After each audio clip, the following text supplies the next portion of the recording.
सुप्रभात विद्यार्थियों, मैं आपकी हिंदी अध्यापिका प्रेम मंजरी जो आज आपके समक्ष उत्थान हिंदी व्याकरण पुस्तक में से पाठ 11 कारक लेकर आई हूँ। तो विद्यार्थियों, आज हम कारक के बारे में विस्तार पूर्वक जानकारी प्राप्त करेंगे।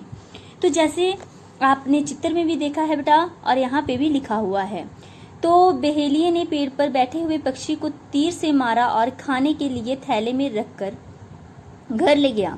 उसके बच्चों ने उसे थैलों से निकाला और चूल्हे पर रख दिया। बच्चों की माँ ने उसे कहा, अरे तूने ये क्या कर दिया? तो उपयुक्त गद्यांश में ने, पर, को, से, के लिए इत्यादि दूसरे शब्दों के साथ संबंध बता रहे हैं। यदि इन्हें हटा दिया जाए तो वाक्य का अर्थ स्पष्ट नहीं होगा। शब्दों के आपसी संबंध बताने वाले शब्द कारक चिन्ह या विविक्त कहलाते हैं।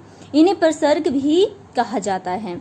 तो बेटा, कारक संज्ञा या सर्वनाम का क्रिया के साथ संबंध जोड़ते हैं। कारक के द्वारा संज्ञा या सर्वनाम का वाक्य के अन्य शब्दों के साथ जो है संबंध स्पष्ट होता है। इस प्रकार हम कह सकते हैं कि संज्ञा या सर्वनाम के जिस रूप से क्रिया तथा वाक्य के अन्य शब्दों के साथ संबंध का पता चलता है उसे हम कारक कहते हैं।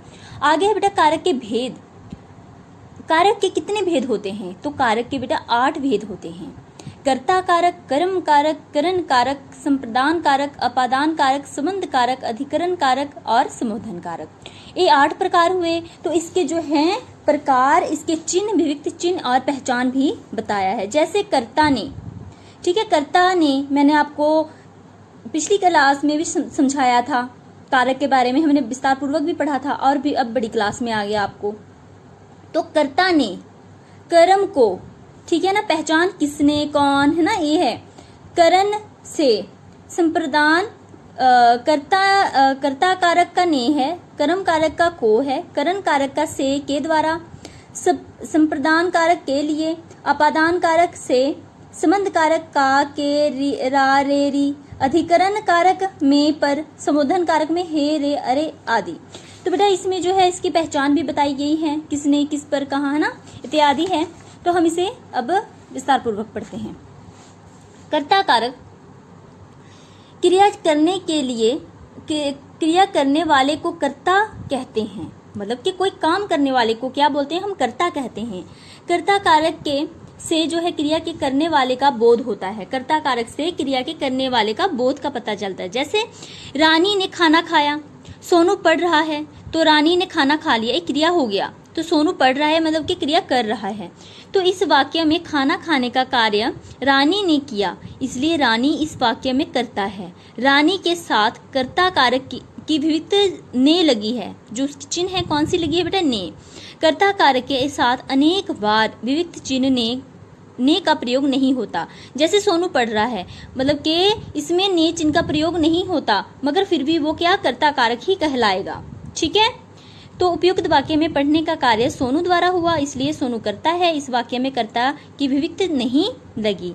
अकर्मक क्रियाओं के साथ जो है ने विविक्त नहीं होती। वर्तमान और भविष्य काल में कर्ता के साथ ने विविक्त नहीं लगती। जैसे मेघा मेला देखने जाएगी।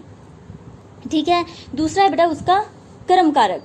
तो जिस संज्ञा शब्द पर क्रिया का फल पड़ता है, जिस संज्ञा शब्द पर क्रिया का जो फल पड़ता है, सीधा फल पड़ता है, उसे कर्म कारक कहते हैं। जैसे रामू ने साइकिल चलाई, युद्धवीर पतंग उड़ा रहा है। तो उपयुक्त वाक्य में साइकिल तथा पतंग कर्म है। चलाई तथा उड़ाया क्रिया का फल साइकिल तथा पतंग पर पड़ा है। तो क्या ये क्या कर्म कारक हुआ?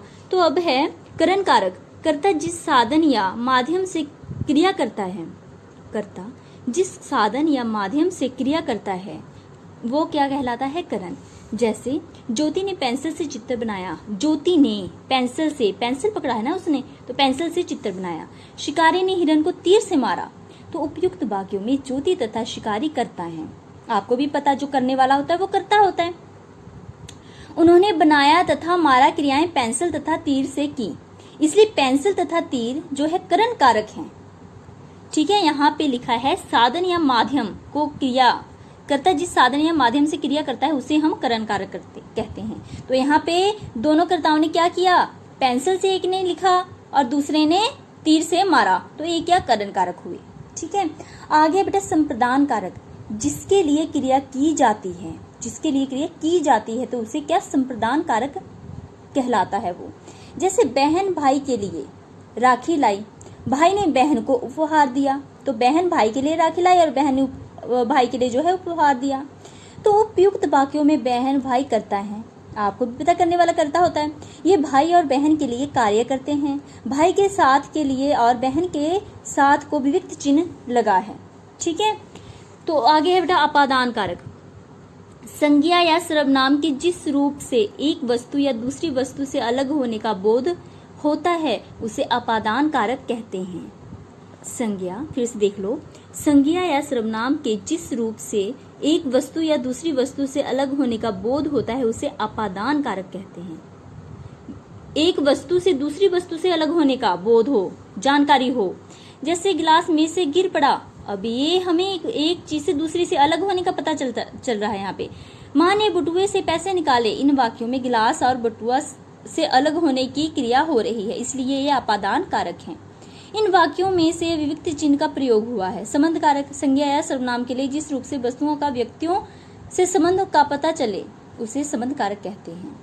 ठीक है, संज्ञा या सर्वनाम के जिस रूप से वस्तुओं का व्यक्तियों से संबंध का पता चले उसे संबंध कारक कहते हैं। जैसे ये मेरा घर है, यह तरुण का विद्यालय है, तो उपयुक्त वाक्यों में मेरा का संबंध घर से तथा तरुण का संबंध विद्यालय से होने के कारण संबंध कारक है। मेरे साथ तरुण के साथ विविक्त का चिन्ह लगा हो, मतलब कि विविक्त का प्रयोग हुआ है। आगे है बेटा अधिकरण कारक। संज्ञा या सर्वनाम के जिस रूप से क्रिया के आधार, स्थान या समय का पता चले उसे अधिकरण कारक कहते हैं।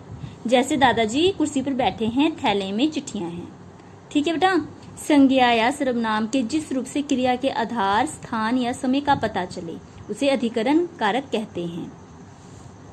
आगे है संबोधन कारक।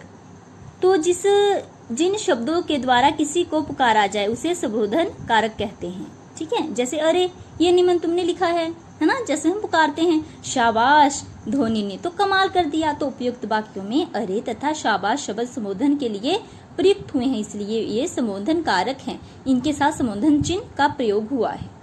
ठीक है बेटा, आप अच्छे से इसे एक बार रीडिंग कर लेना और समझ लेना। तो मैंने तो आपको समझा दिया है, अगर जिसको नहीं समझ आया तो बेटा एक बार फिर से रीडिंग करना। ठीक है बेटा, तो इतना ही है बेटा। धन्यवाद। मैं आशा करती हूँ कि आपको अच्छे से समझ आ गया होगा।